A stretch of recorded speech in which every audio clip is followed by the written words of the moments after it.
প্রশ্ন,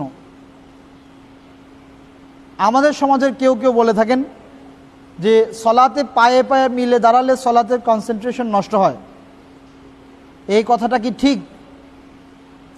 আর পায়ে পায়ে মিলিয়ে দাঁড়াতে হবে, এই ব্যাপারে সহিহ হাদিসের বক্তব্য কি? জি, শরিয়াতের ব্যাপারগুলো আমার এবং আপনার দৃষ্টিতে ঠিক না ব্যাঠিক, এটি চিন্তা করলে আপনি মুসলিম থাকতে পারবেন না।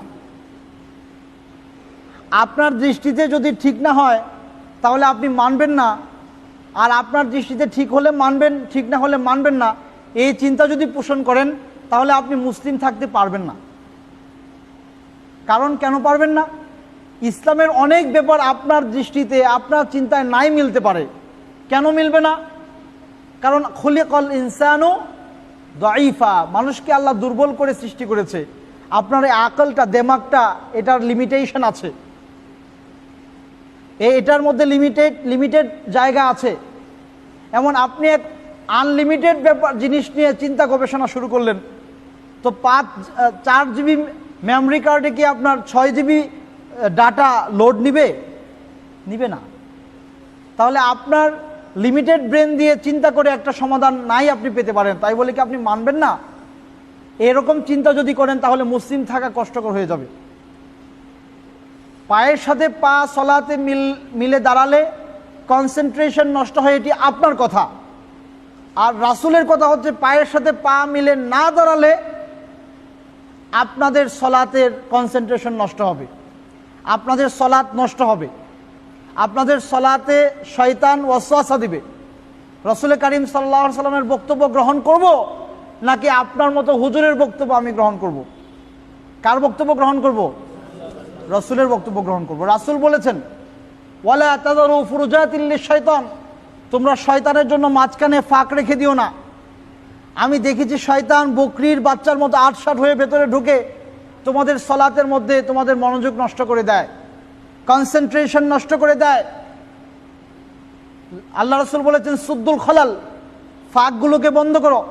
হাযু বাইনাল মানাকিবি ওয়াল আকদাম, কাঁধ এবং পা মিলিয়ে দাঁড়াও।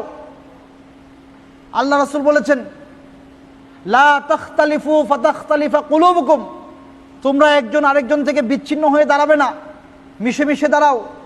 বিচ্ছিন্ন হয়ে দাঁড়ালে ফাতাখতালিফা কুলুবুকুম, তোমাদের অন্তরের মধ্যেও বিচ্ছেদ তৈরি হয়ে যাবে। এই সলাত আজকে ঠিক হচ্ছে না বিদায় আজকে আমাদের আমলগুলো ঠিক হচ্ছে না। ইসলাম এমন এক মতবাদ, যে মতবাদ আসমানের নিচে মাটির উপরের সমস্ত মানুষদেরকে এক প্ল্যাটফর্মে এনে দাঁড় করাতে সক্ষম হয়েছে। অন্য কোন মতবাদ সমস্ত শ্রেণীর, ধর্ম, বর্ণ, পেশা নির্বিশেষে সব মানুষকে এক প্ল্যাটফর্মে আনতে পারে নাই। ইসলাম পেরেছে এই সলাতের মাধ্যমে। আপনি বাড়ির মালিক, আপনিও মসজিদে এসছেন, বাড়ির কাজ করাচ্ছেন। আপনার বাড়ির রং মিস্ত্রি, সেও আপনার বাড়িতে কাজ করছে। আপনার বাড়ির জারুদার, সে আপনার ঘর পরিষ্কার করছে। সে আপনার ঘর পরিষ্কার করে ওযু করে মসজিদে চলে আসছে, তার কাপড়ে হয়তো ধুলাবালি লেগে আছে। আপনার রং মিস্ত্রি পেইন্টিং করছিল, আজান হয়েছে, এটি রেখে সে ওযু করে মসজিদে চলে এসছে। আপনিও দাঁড়িয়েছেন, এক পাশে রং মিস্ত্রি, আরেক পাশে ঝাড়ুদার, আপনি কোটিপতি। ইসলাম বলেছে পায়ে পায়ে, কাঁধে কাঁধে মিলিয়ে দাঁড়াতে হবে।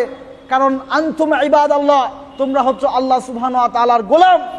আল্লাহর সামনে সমস্ত মানুষ এক, তার সামনে মানুষের মধ্যে কোনো রকমের পার্থক্য ভেদাভেদ নাই।